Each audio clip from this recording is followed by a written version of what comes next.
Então tá. Olha, são 8h02, nós vamos começar, o pessoal aí que ainda vai chegar vai entrando, e eu quero lhes dizer o seguinte: por uma questão de método, eu escrevi quase tudo que eu vou lhes dizer hoje, porque assim, eu evito digressões desnecessárias, evito me afastar da temática central e uso bem o tempo, porque nós temos muitas questões aqui que desejamos abordar dentro dessa grande temática que é a de hoje.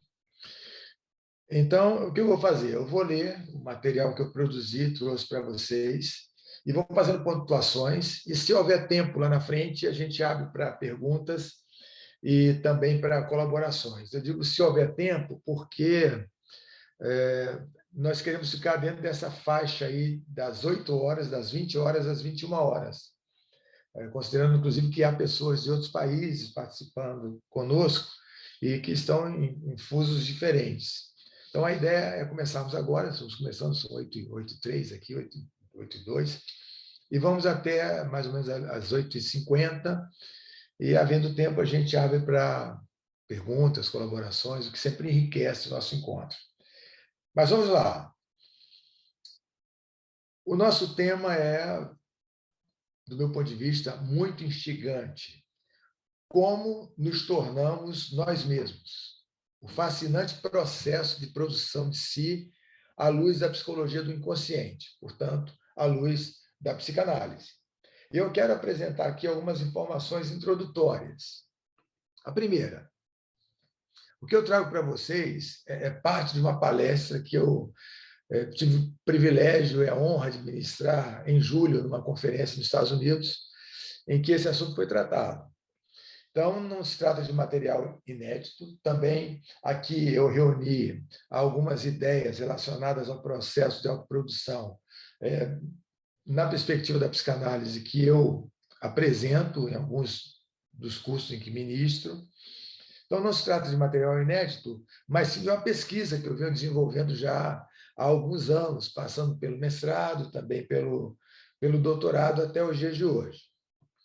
O segundo ponto é que nós estamos diante de um tema amplo, amplíssimo, de um tema complexo, atravessado por inúmeras controvérsias, um tema do qual nós poderíamos nos aproximar a partir das formulações do Freud sobre o desenvolvimento psicossexual, com suas fases, com seus estágios, batendo ali na questão da resolução do complexo de Édipo, ou que nós poderíamos abordar a partir da perspectiva winnicottiana de amadurecimento, que percebe essa jornada existencial como um esforço contínuo rumo a uma maior autenticidade. Ou ainda poderíamos abordar essa temática à luz da compreensão do Lacan, cujo destaque encontra-se na relação eu-tu e na palavra como portadora do ser.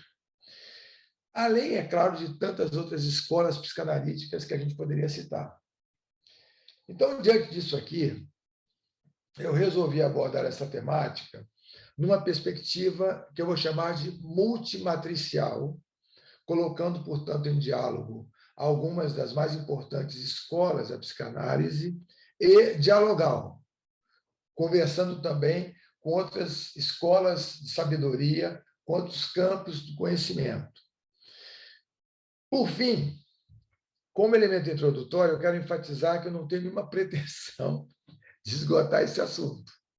O meu objetivo aqui é simplesmente abordar, em termos modestos, algumas pistas conceituais que poderão lançar luz sobre o instigante processo de autoprodução. Agora, talvez uma grande diferença entre aquilo que eu pretendo lhes apresentar hoje e aquilo que venho dizendo acerca desse assunto nos congressos em que participo e nos institutos em que dou aula, o grande elemento diferenciador é a presença aqui da pessoa do Espírito Santo na minha reflexão. Por quê? Porque nós cristãos entendemos que o Espírito Santo está em nós, atuando em nossa vida, em uma constante intervenção em favor de nossa humanização.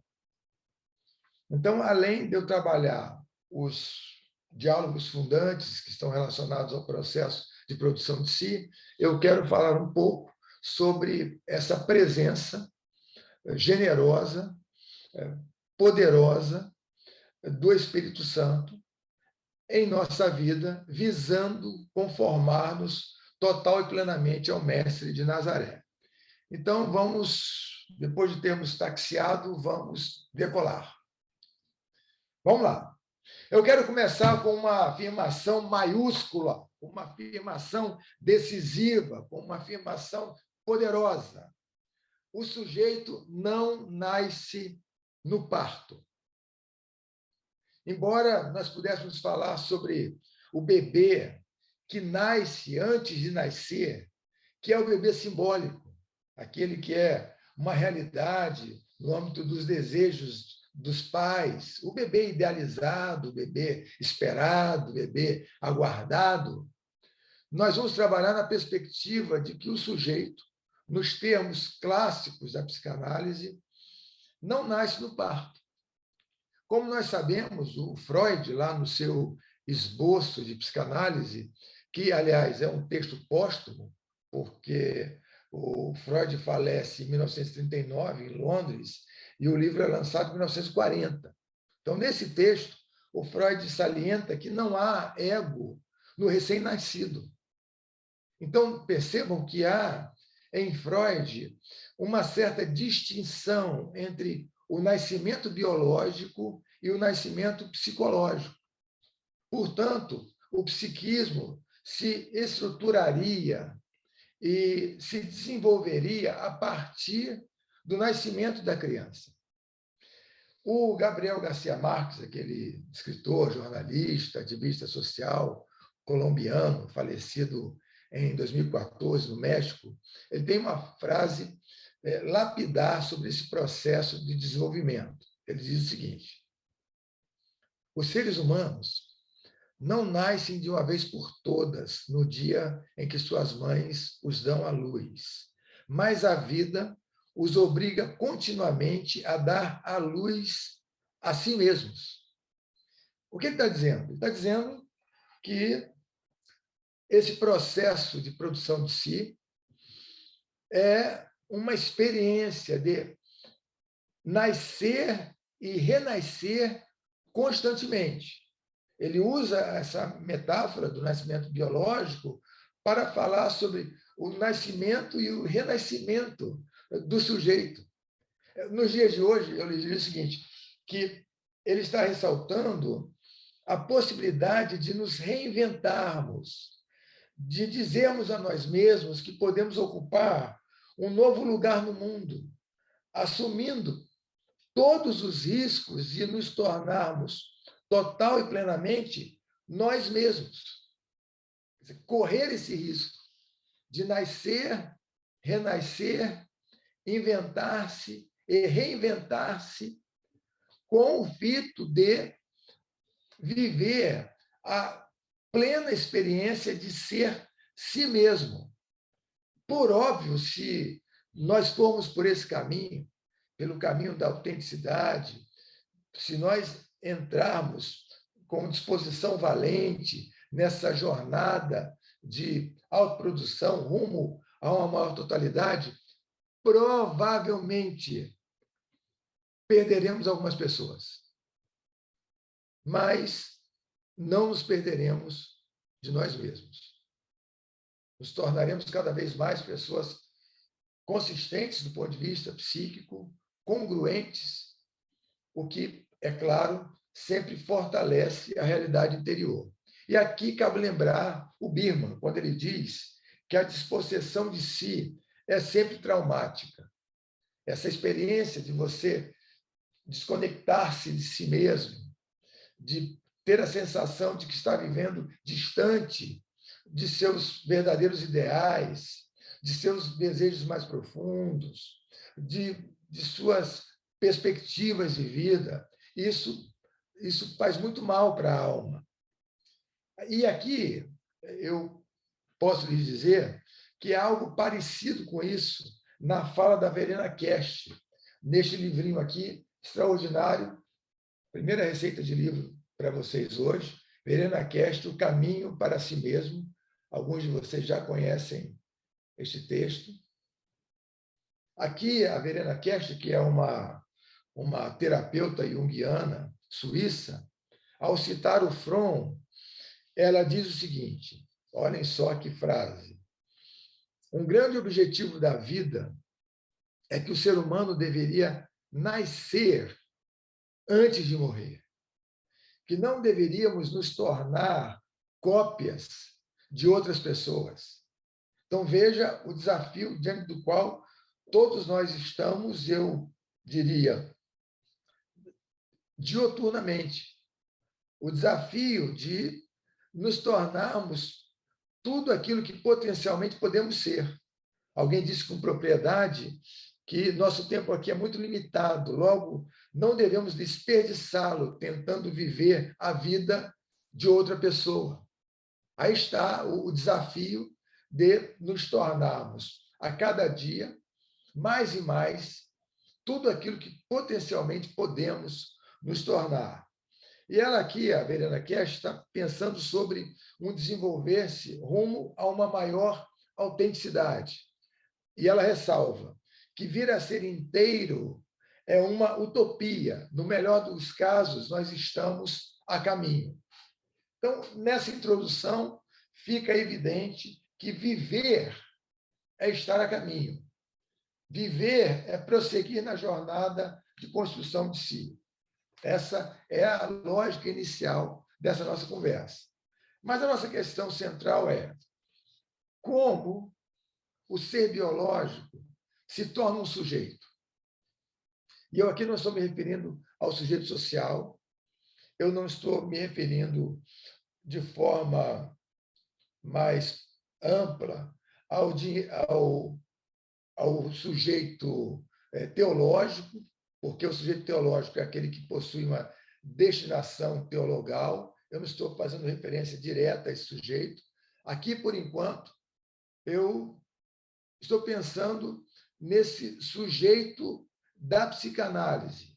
E eu devo esclarecer que eu estou usando o termo sujeito como representante da dimensão psíquica do ser. Porque quem é o sujeito? Para a psicanálise, pelo menos para a psicanálise conservadora, bem freudiana, com uma pitada forte de lacanismo. O sujeito é o sujeito psíquico. O sujeito representa a dimensão psíquica da experiência do indivíduo. Agora, como ocorre o processo de produção de si? Como ocorre o processo, o desenvolvimento desse ser psíquico que nos habita e que, ao mesmo tempo, nos constitui? Agora, vejam só, a problemática do processo de autoprodução tem despertado, de forma secular, o interesse das pessoas. Eu poderia citar muita gente que se ocupou exatamente do estudo do processo de humanização, de produção do sujeito, e alguns deles, o Sócrates. Imaginem lá o Sócrates, no IV século antes de Cristo, lançando a seguinte frase, extraída do Pórtico de Delfos: conhece-te a ti mesmo. Então, percebam que o que ele está propondo é que nós desenvolvamos uma relação cognitiva com nós mesmos, que nós reflitamos não só sobre o mundo em que a gente vive, mas acerca do mundo que somos. Não são raras as vezes em que fixamos demasiadamente os olhos nas coisas que estão na cultura, no nosso entorno, e que nos esquecemos de olhar também para dentro de nós mesmos. E aí cabe lembrar que, do ponto de vista da psicanálise, escutar a si mesmo é a verdadeira iniciação para escutar o outro.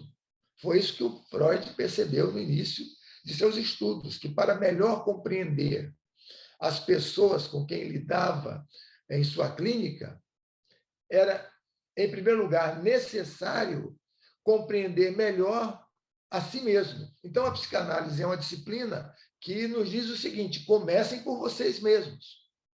É uma disciplina que recomenda o autoexame, que nos conclama a refletir sobre a vida que nós levamos. Aliás, em algum lugar está dito: examine-se, pois, o homem a si mesmo. Né? Essa é uma declaração que nós conhecemos bem. Mas o Sócrates, no quarto século antes de Cristo, já estava refletindo sobre a realidade interior e propondo, com a frase "conhece-te a ti mesmo", uma jornada caracterizada pelo autoconhecimento. Aí você tem um outro autor, aqui mais perto da gente, o Nietzsche, ali no século XIX, o Nietzsche, que no texto Et Homo, segundo o texto que eu estou recitando para vocês hoje, bem conhecido aí dos meus alunos, o Et Homo, a expressão Et Homo é uma expressão em latim que significa eis o homem, que foi exatamente a expressão usada por Pilatos ao apresentar Jesus à turba raivosa. Ele disse, et homo, eis o homem. Aí aqui o Nietzsche se apropria da expressão para fazer um relato autobiográfico. Ele está dizendo, eis o homem, aqui está quem é o Nietzsche. E como vocês sabem, os que já leram esse texto aqui, vocês sabem que o Nietzsche, pelo menos no momento em que escreveu este texto, e, aliás, este também é mais um livro póstumo, porque ele foi lançado em 1908 e o Nietzsche morreu em 1900. Mas os capítulos têm os seguintes títulos aqui: Por que sou tão sábio? Por que sou tão inteligente? Por que escrevo livros tão bons? Era uma fase, sim, que o Nietzsche estava gozando de uma excelente autoimagem. Depois a gente sabe que ele sofre um colapso nervoso e isso muda completamente, mas isso é uma história para um outro dia.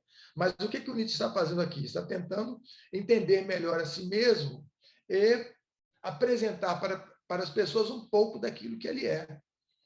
Ele está enfrentando a mesma questão.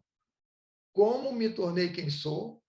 Quem sou eu? Quer dizer, a mesma questão lá do Sócrates. Né? Conhece a ti mesmo. Olhe para dentro de si e tente compreender um pouco melhor a si mesmo, ampla e profundamente. Aí você tem o G. Kovács, aí eu tenho aqui um outro texto, também vou recitar para vocês. Vocês já conhecem, se você é meu aluno, você já conhece esse texto. Mudar, do G. Kovács. Texto excepcional. E vejam só aqui o título do primeiro capítulo: Como nós nos tornamos nós mesmos. Não sei se vai dar para ver, mas é o primeiro capítulo aqui do livro do Gigovati. Mais uma vez, um outro teórico de fôlego enfrentando essa questão. Aí você tem a Rudinesco, né, Elizabeth Rudinesco, com o Eu Soberano, em que ela também tenta descrever os processos identitários, é a Rudinesco, e tantos outros textos. Você encontra, por exemplo, o Lacan declarando no Seminário 15, penso onde não sou, logo sou onde não penso. É claro, se é Lacan, a coisa é mais ou menos confusa. O Lacan é o teórico dos aforismos, das frases estranhas, impactantes, das frases provocativas. Foi o Lacan que, ao descrever a psicanálise, a classificou como a psicologia da coisa. Né? Por quê? Porque a psicanálise lida com determinados aspectos da vida interior que nem sempre conseguimos descrever. E também trata de determinados conteúdos que nos assaltam, que nós também nem sempre conseguimos descrever, e porque não conseguimos descrever aquilo que estamos sentindo, nós classificamos essa experiência de coisa. E, às vezes, é uma coisada porque é um conjunto de coisas. Você sabe, já deve ter passado por isso alguma vez, ao conversar com alguém, dizer a essa pessoa, estou sentindo uma coisa. Que coisa é essa? E coisa é um termo vicário. Por quê? Porque o termo coisa serve para qualquer coisa.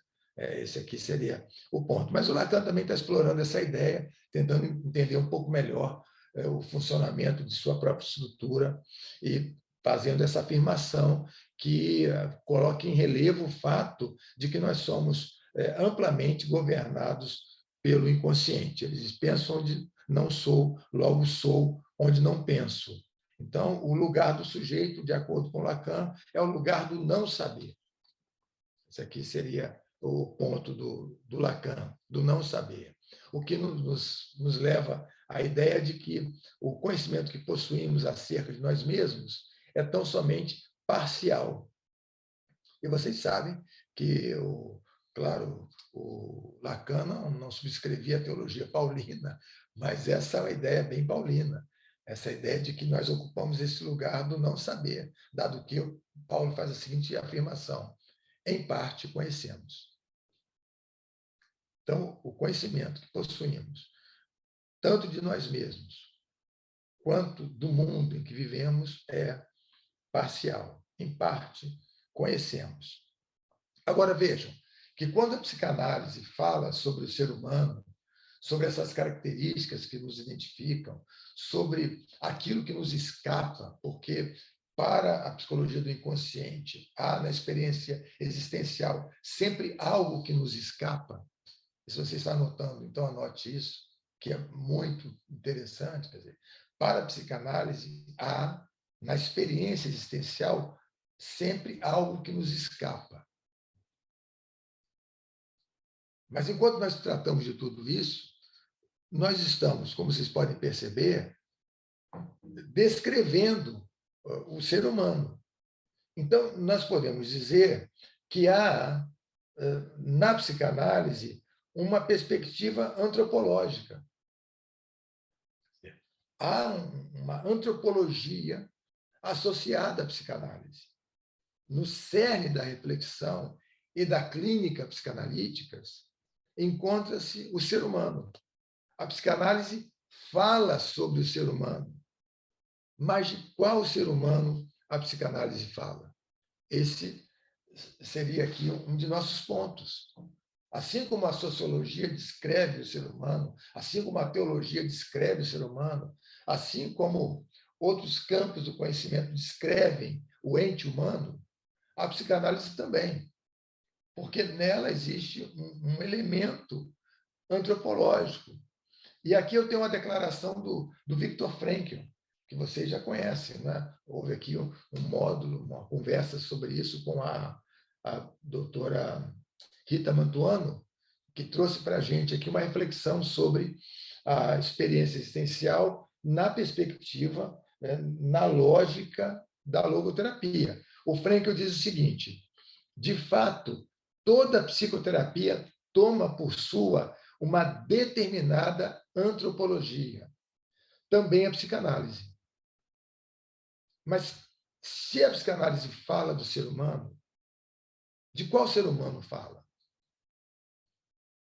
Então, eu lhe diria: fala do ser humano atravessado por conteúdos agônicos capazes de emudecê-lo. Isto quer dizer que a psicanálise lida com um tipo de dor muito específica, com um tipo de dor capaz de calar o sujeito, emudecê-lo. Não foi sem razão que Spurgeon afirmou que as grandes dores da alma são mudas. É aquela situação em que a pessoa se vê tão impactada pelo sofrimento que não consegue transformar o que está sentindo em palavras. Porque não há a mínima dúvida de que existe um tipo de sofrimento que nos sufoca, que nos emudece. Talvez alguns de vocês já tenham passado por isso. Já tenham se deparado com uma dor tão profunda que se viram, naquele momento, incapazes de descrever o que estavam sentindo. A psicanálise lida com esse tipo de dor, com essa pessoa. A psicanálise descreve esse indivíduo que se vê emudecido pela força de um sofrimento. Além disso, é o ser humano clivado, é o ser humano, eu diria, desregulado do ponto de vista emocional. Esse é o ser humano descrito pela psicanálise.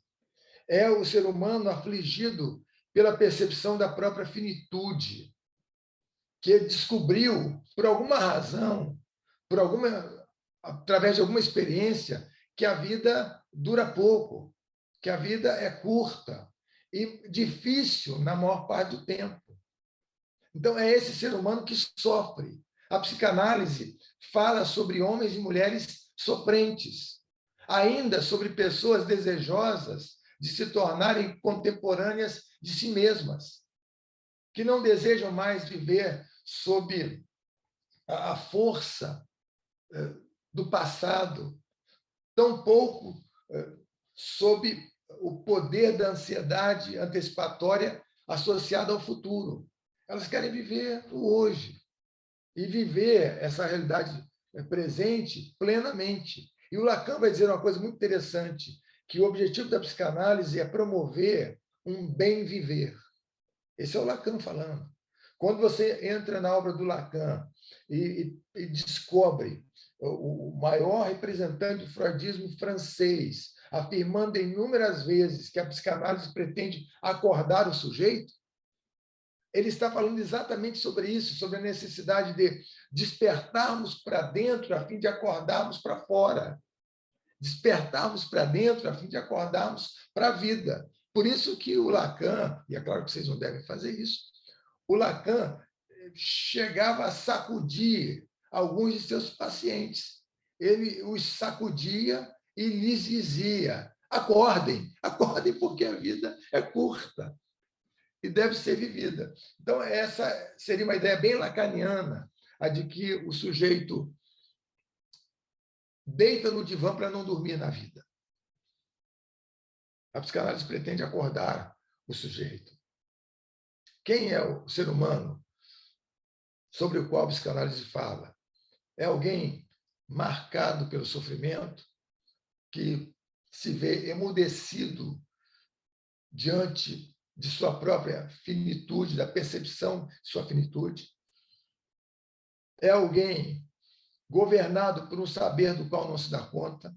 Agora, também é uma pessoa capaz de experimentar uma metanoia. Isto é, capaz de lançar um novo olhar sobre si e sobre a vida. É alguém capaz de superar crenças limitantes. É alguém capaz de vencer uma atitude de autossabotagem. É alguém capaz de superar a ideia de que é uma fraude. É alguém capaz de desenvolver novas perspectivas. E agora anotem aí, aqueles que não conhecem ainda esse conceito, novas perspectivas oportunizam recomeços. Qual é o pressuposto aqui? É o de que modelos mentais podem ser alterados. Não há a mínima dúvida quanto a isso. Isso vale para a psicanálise, para a psicologia de todas as suas escolas, para a logoterapia, para a filosofia clínica, para a psicopedagogia. Isso vale para qualquer tipo de abordagem psicoterápica que você esteja pensando agora. Quando a mente muda, o comportamento muda. Mudanças psíquicas interferem no comportamento.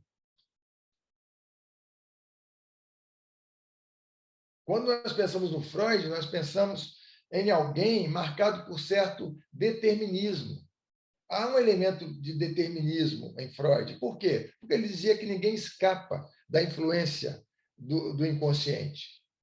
Essa é uma visão determinista. Mas Freud não foi um fatalista. Ele não abraçou uma compreensão nihilista, esmagadora e sufocante. Por quê? Porque ele defendeu a ideia de que modelos mentais podem ser alterados, que é possível nós refletirmos sobre a nossa própria vida, chegarmos a outras percepções sobre nós mesmos e usarmos essas percepções para melhorarmos a nossa abordagem emocional da vida. Inclusive, essas novas percepções nos ajudam a lidar com aquelas fontes que, segundo Freud, nos ameaçam de sofrimento. Estão lembrados? Aí os que já foram meus alunos já estudaram isso comigo. O que o Freud vai dizer lá no Mal-Estar, em 1929/30? Ele vai dizer que existem 3 fontes que nos ameaçam de sofrimento. Quais sejam? O corpo, que não pode viver sem dor, o corpo que está sempre sujeito a algum tipo de enfermidade. É claro que todos os dias nós estamos lutando contra a decrepitude, que consiste no enfraquecimento do corpo causado pela passagem dos anos.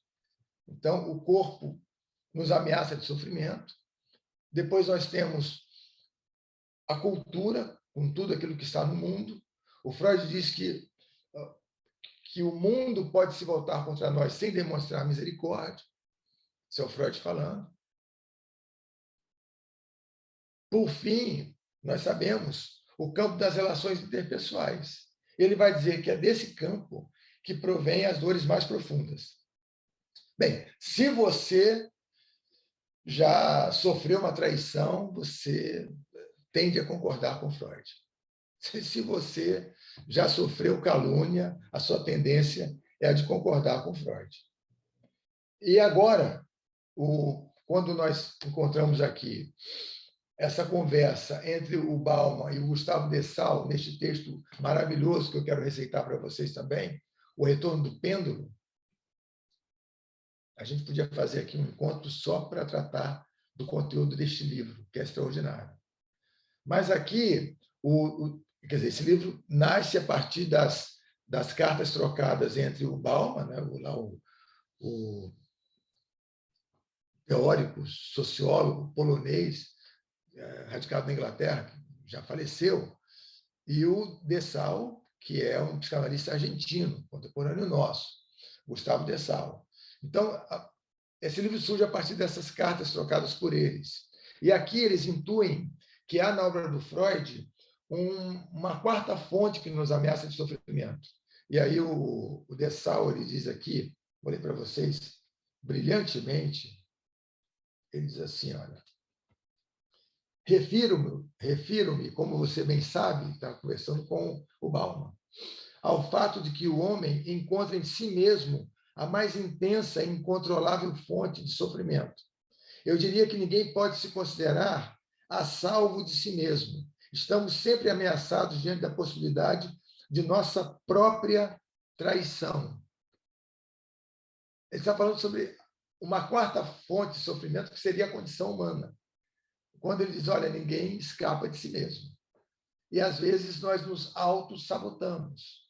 Às vezes, nós congelamos na síndrome de impostor e achamos que somos uma fraude, mesmo depois de termos nos preparado para fazer certo trabalho, de termos estudado para ministrar certa disciplina, ainda assim surge em nossa mente aquele pensamento de que as pessoas acham que fazemos bem em determinada coisa porque não nos conhecem. Se nos conhecessem realmente, saberiam que somos uma fraude. A síndrome do impostor, cuja base é essa ideia de que o sujeito, por mais bem preparado que esteja, diz a si mesmo que, de fato, ele é uma fraude. A gente tem que se livrar disso para poder avançar, progredir e realizarmos o trabalho a que fomos chamados. Então, qual seria a quarta fonte? A quarta fonte seria a condição humana. Bem, mas persiste aqui a questão. Como nos autoproduzimos? Então, tudo isso foi uma introdução. Como nos autoproduzimos? Aí eu trago para vocês uma afirmação do Martin Buber, que é esse sujeito aqui, né, que escreveu Eu e Tu, Martin Buber, e tantos outros livros, esse outro, O Caminho do Homem. Ambos os livros são extraordinários. Se vocês puderem comprá-los, façam isso. São livros extraordinários. O Buber vai dizer, olha, a vida humana se faz no diálogo. Então, a partir deste ponto, nós vamos desenvolver a percepção de que o processo de autoprodução é algo da ordem do diálogo. E aí eu vou falar rapidamente sobre esses diálogos que seriam os fundantes. O primeiro diálogo, se você já participou de alguma palestra ministrada por mim sobre esse tema, você já conhece. Se você foi meu aluno, espero que você se lembre. Do diálogo do indivíduo consigo mesmo. Nós estamos sempre travando esse diálogo, que é o diálogo interior. O que é pensar? Pensar é conversar consigo mesmo. Eu espero que é isso que você esteja fazendo ao pensar, porque se ao pensar você não estiver conversando consigo mesmo, aí eu teria que ter uma outra conversa com você, num outro momento, talvez num outro ambiente, assim, em que a gente possa conversar mais profundamente sobre a sua história de vida até o momento atual. Mas, de um modo geral, quando a gente pensa, a gente conversa com a gente mesmo. O que faremos amanhã? Tem um problema que tem que ser resolvido. Claro que, sob fatores estressores, nós transformamos esses pensamentos em palavras, nós verbalizamos esses pensamentos, e, às vezes, encontramos alguém que aparentemente está falando sozinho. Às vezes, a pessoa não está falando sozinha, está falando consigo mesma.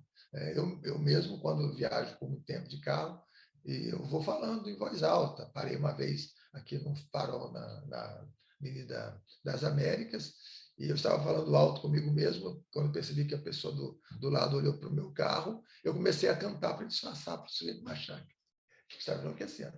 Mas então, se você tem o hábito de falar em voz alta consigo mesmo, não fique muito preocupado. Isso ocorre com quase todos os seres humanos, sobretudo quando nós estamos sob fatores estressores. Mas há esse diálogo que o sujeito trava consigo mesmo. E esse diálogo é permanente. Por quê? Porque ninguém tira férias de si mesmo. Eu saí de férias mês retrasado, passei 30 dias fora aqui da minha casa, mas tirei férias do meu trabalho, mas não tirei férias de mim mesmo. Os meus pensamentos me acompanharam, certos problemas continuavam povoando a minha mente, questões que eu precisava resolver. É nesse sentido que a gente não tira férias da gente mesmo. Agora, esse diálogo do sujeito consigo mesmo é um diálogo desafiador. Por quê? Eu direi isso rapidamente. Porque não são raras as vezes em que deixamos de fora desse diálogo a esperança. E quando a gente conversa com a gente mesmo, deixando de fora desse bate-papo interior o elemento esperança, a tendência é que caiamos no desespero. A tendência é a de que adoeçamos. Sem esperança, o coração adoece.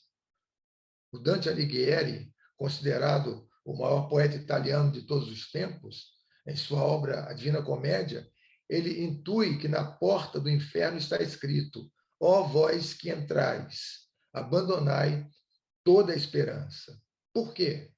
Porque para ele o inferno é sinônimo de desespero. E por que é sinônimo de desespero? Porque, do ponto de vista dele, e aqui eu concordo com ele, o inferno é um lugar em que nada muda. O sofrimento é eterno, a dor é eterna, a desesperança é eterna. Então, o inferno é sinônimo de desespero. Agora, trazendo isso para a nossa reflexão cristã, nós podemos dizer que se o inferno é sinônimo de desespero, o céu é sinônimo de esperança. Por quê? Voltei com o celular da Elda. Vejam só que coisa curiosa. Foi só falar mal do inferno que o inimigo se levantou. Mas estamos de novo aqui. Eu espero que vocês estejam aí também. Muito bem. Então, esse é o diálogo do sujeito consigo mesmo, que é o diálogo intrapessoal, que promove o processo de autoprodução. Mas há outro diálogo, que é o diálogo interpessoal, que é o diálogo com o outro. E quem é o outro do ponto de vista da psicologia do inconsciente? O outro é aquele que me dirige uma fala. E a Verena Kest vai dizer que tornar-se si mesmo não pode ser visto como algo que exclui o mundo dos outros. No texto aqui, o caminho para si. E é claro que também aqui o Buber vai falar sobre esse mesmo assunto no Eu, Tu. Por quê? Porque é fato que ninguém se constrói sozinho. Esse é o ponto.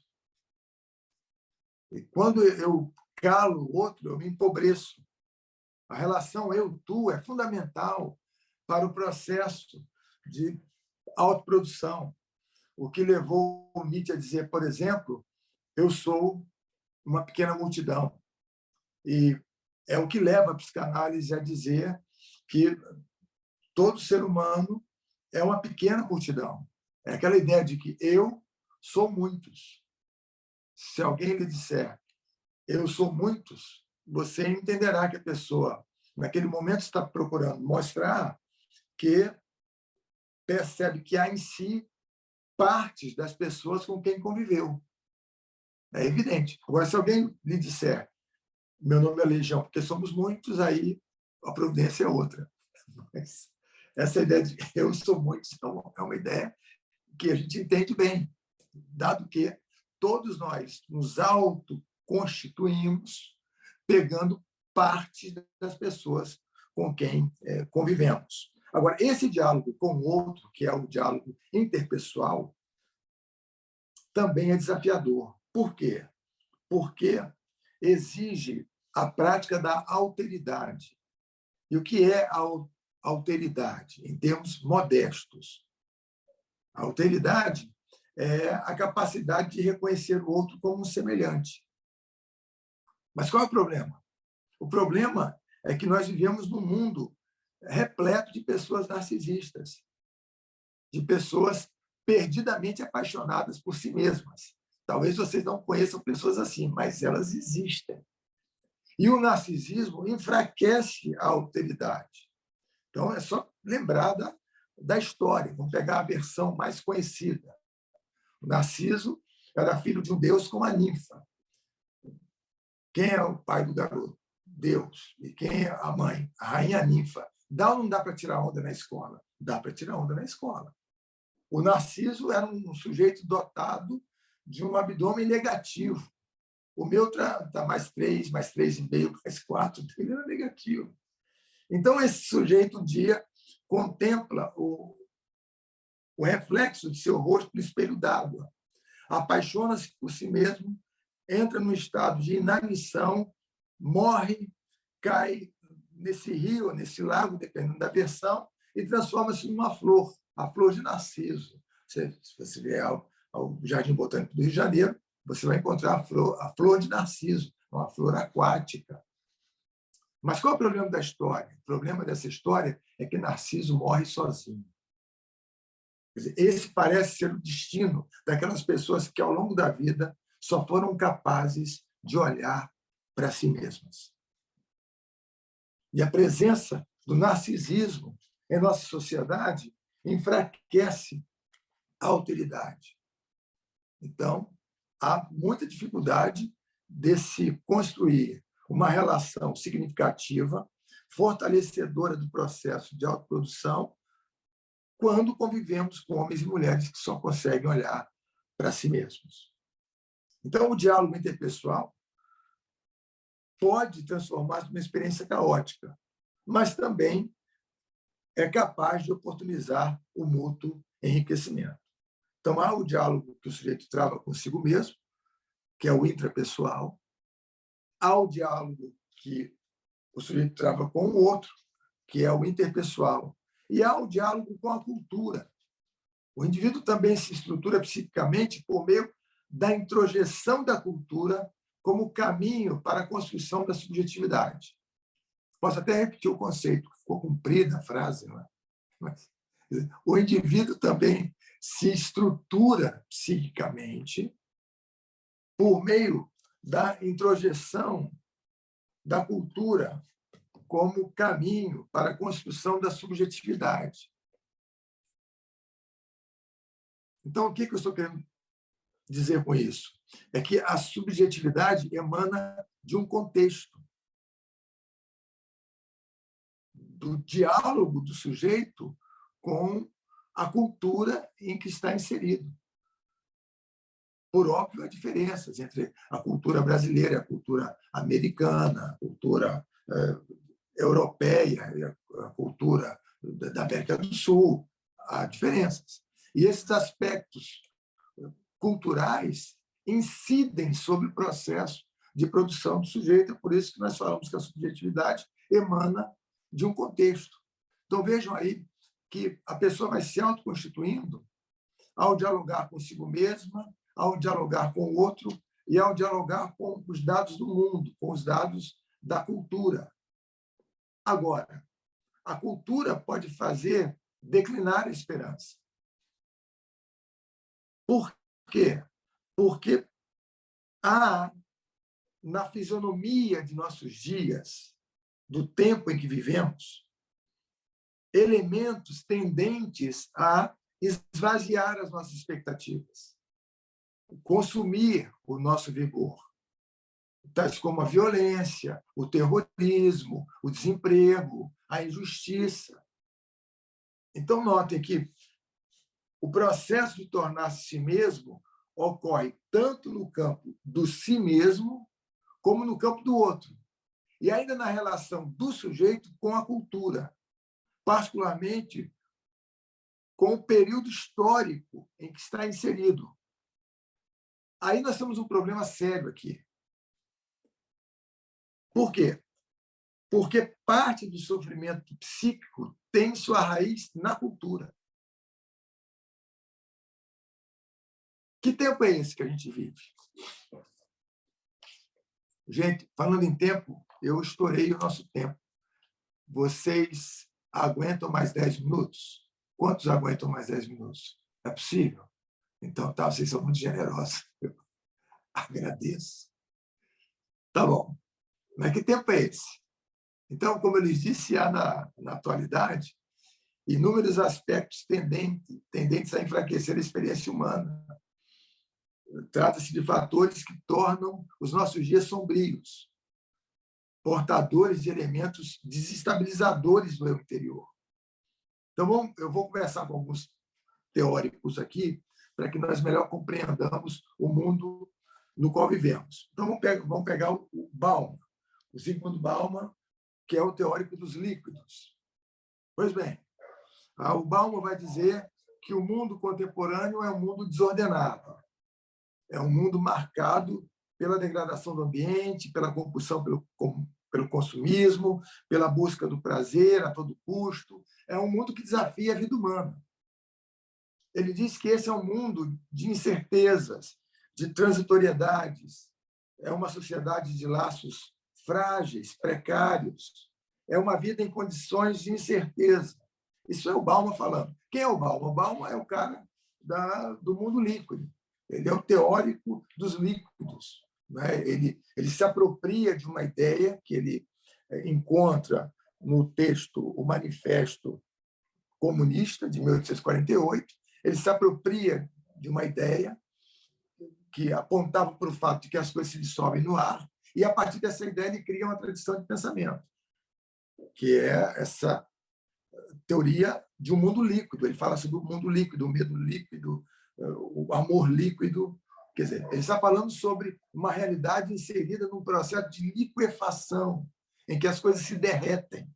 Ele está dizendo, olha, num mundo assim, em que as pessoas não sabem por quanto tempo permanecerão casadas, não sabem por quanto tempo permanecerão no mesmo emprego, num mundo marcado por esse elemento de instabilidade, numa sociedade, ele usa muito esse termo, numa sociedade volátil, nós só podemos nos sentir inseguros. Então, essa insegurança produz em todos nós respostas patológicas.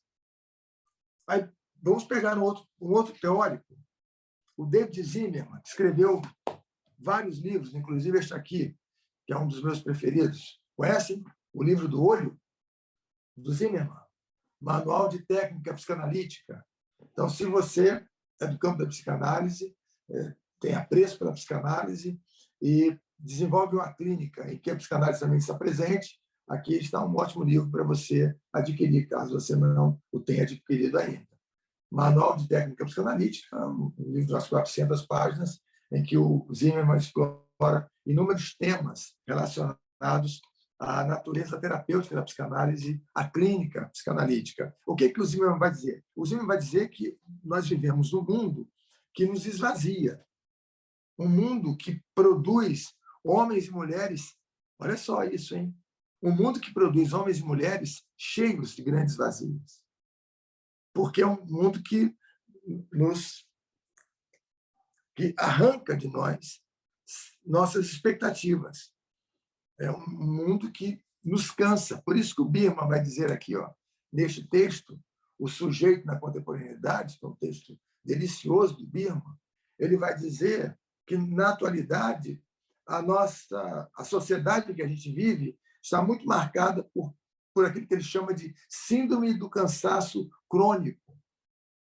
E a gente sabe que desenvolveu essa síndrome quando a gente deita, dorme e acorda cansado. Isso não acontece com vocês, mas acontece comigo. A gente perde o fôlego.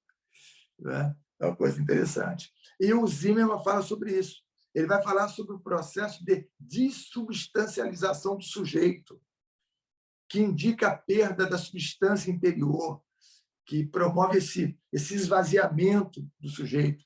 O sujeito se sente vazio e cansado e sem muitas expectativas. Bem, vamos seguir aqui, senão a gente não termina.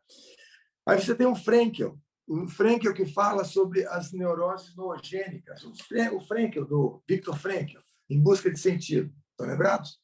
A Rita falou bastante sobre ele. Pois bem, o que o Frankl vai dizer? Ele vai dizer que a incapacidade de encontrar um sentido para a vida produz adoecimento. E o Frankl é muito importante para a psicanálise, embora ele tenha construído uma outra tradição de pensamento. Por quê?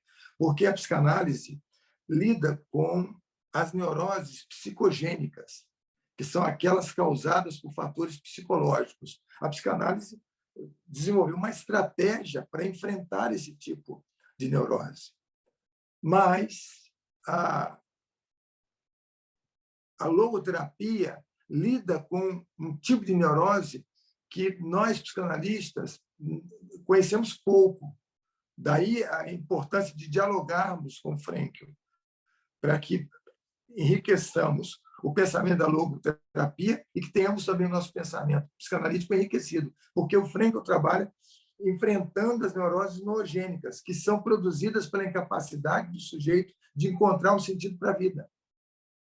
Então, por isso que quando a gente coloca a psicanálise e a logoterapia em diálogo, ambas as disciplinas são enriquecidas. Essa é uma das razões porque há um mútuo enriquecimento quando dialogamos com a logoterapia. O Frankl, por exemplo, vai dizer que existem 3 perguntas que nós precisamos enfrentar para que vivamos uma vida mais radiante. Por que a vida vale a pena? São as 3 grandes perguntas franklianas. Por que a vida vale a pena? O que move a nossa vida? O que a vida exige de nós? Essas são perguntas que o Frankl fazia para os seus pacientes. Ele sempre entendeu que, ao encontrar respostas para essas perguntas, as pessoas, de um modo geral, são capazes de encontrar um sentido para a vida. Então, notem que há uma relação entre subjetividade e cultura. E eu estou pensando aqui na civilização como uma dimensão social da vida material.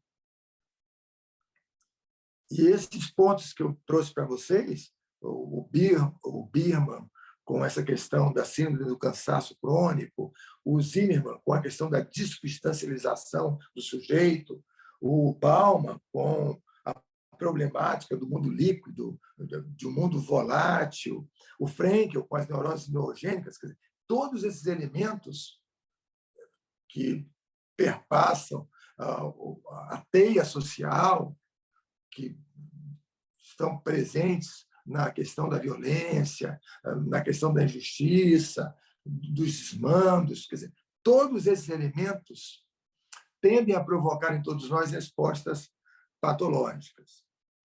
Então, vamos ver. O que nós temos até aqui? O sujeito surge a partir da troca conversacional, que se insere no campo da relacionalidade, das trocas humanas. Ninguém se constrói sozinho. Ainda, um dos prováveis objetivos da psicanálise perante tudo isso consiste em auxiliar o indivíduo a qualificar sua capacidade dialogal. Isso diz respeito ao diálogo intrapessoal, ao diálogo interpessoal e ao diálogo com a cultura. E uma boa pergunta seria: o que você vem dizendo a si mesmo nos últimos meses? Pensem, por exemplo, no salmista, que, ao entrar em sofrimento, em estado de desânimo, pregou para si mesmo: por que estás abatido, a minha alma? Por que te perturbas dentro de mim? Espere em Deus. Então, ele constatou o abatimento de sua alma, mas não congelou na autocomiseração. Pregou para si mesmo e disse: espere em Deus. Então, veja aí o elemento esperança soerguendo o salmista. Pense nisso. Aí eu me empolgo. Tanta coisa para ser dita aqui, mas vamos em frente. Ainda, o contexto em que vivemos é complexo e desafiador. O que a psicanálise tem a dizer sobre isso? Aí vou citar o Rubem Alves, que foi teólogo e psicanalista. O fato é que, sem saber, todos nós estamos enfermos de morte. E é preciso viver a vida com sabedoria para que ela, a vida, não seja tragada pela loucura que nos cerca. Então, aí estão os diálogos que fundam o sujeito. Agora, como cristãos, nós também reconhecemos a ação do Espírito Santo em nós, visando conformar-nos à imagem de Jesus. Eu tenho mais 5 minutos. Pode ser? Mais 5 minutos apenas? Eu sei que tem gente aí num fuso horário dificílimo, né? A gente está na madrugada ouvindo, participando da live. Tudo bem. Bem, o Espírito Santo atua em nossa vida para que compreendamos nossa necessidade de salvação. O Espírito Santo aponta para Jesus e, depois de nossa conversão, faz morada em nossa vida e nos conduz pela estrada da santificação. Nenhum cristão cujo coração tenha sido, de fato, regenerado pelo poder do Espírito Santo viverá tranquilo em seus pecados. Nenhum. O pecado é identificado pelo cristão nascido de novo como algo maligno. E tudo que é maligno tende a matar. Então, nós não andamos de braços dados com essas experiências que podem abafar o nosso amor por Deus, a nossa vontade de servir a Deus. O que nós queremos é nos desconectar dessas coisas, a fim de vivermos a vida plena e bela que Deus nos concede em Jesus Cristo. Pode falar um amém. Que é isso? Quer dizer, nós dizermos não para aquilo que Deus diz não e sim para aquilo que Deus diz sim. É o Espírito Santo atuando em nós para que progridamos no caminho da santificação. Atos 1:8. Mas recebereis o poder do Espírito Santo que há de vir sobre vós e sereis testemunhas tanto em Jerusalém como em toda a Judéia e até aos confins da terra. Notem, poder para ser. Ser-me-eis. Poder para ser testemunha, para falar e revelar as excelências de Jesus. Percebam que o desejo de Deus é que nós nos desenvolvamos espiritualmente, amadureçamos espiritualmente. Deus quer que entremos neste processo contínuo de aperfeiçoamento. Em Romanos 8:29 está dito que fomos chamados à salvação para sermos conformes à imagem de Jesus. Deus deseja que todo cristão seja espiritualmente maduro, O alvo maior do crescimento espiritual é tornar-se como Cristo. Nos autoconstituímos por meio dos diálogos que travamos, dos relacionamentos que experienciamos, tomando por certo, como cristãos, que o Espírito Santo atua por meio de todos esses elementos e ainda através das circunstâncias para promover o nosso processo de individuação, que no âmbito do cristianismo consiste em atuar para promover nossa conformação à imagem de Jesus Cristo. Aleluia! E será assim até o fim, até aquele dia em que Deus haverá de trocar a nossa cruz por uma coroa. Aleluia! Que Deus abençoe vocês. O tempo já estourou mais de uma vez. Tudo de bom. Obrigado por terem participado, por terem estado com a gente aqui. E vamos nos encontrar outras vezes. Agora, deixa eu só lhes dizer uma coisa. No dia 27 de setembro, a doutora Juliana Neves, que é psiquiatra, nossa irmã em Cristo, vai abordar o tema, atenção, a espiritualidade e o suicídio. Reflexões sobre o cuidado e prevenção. Como vocês sabem, setembro é chamado de o mês amarelo, mês de prevenção ao suicídio. Então, traremos uma psiquiatra cristã que falará sobre esse assunto também na perspectiva da espiritualidade cristã. Gente, muito obrigado. Rodrigo, obrigado mais uma vez aí pelo apoio. Um beijo no coração. Que Deus abençoe, que Deus os guarde. Não se esqueçam, nós contamos todos os dias com o poder do Espírito Santo para que prossigamos na jornada evangélica com entusiasmo valente e ânimo renovado. Fiquem com Jesus. Um beijo. Até a próxima, pessoal.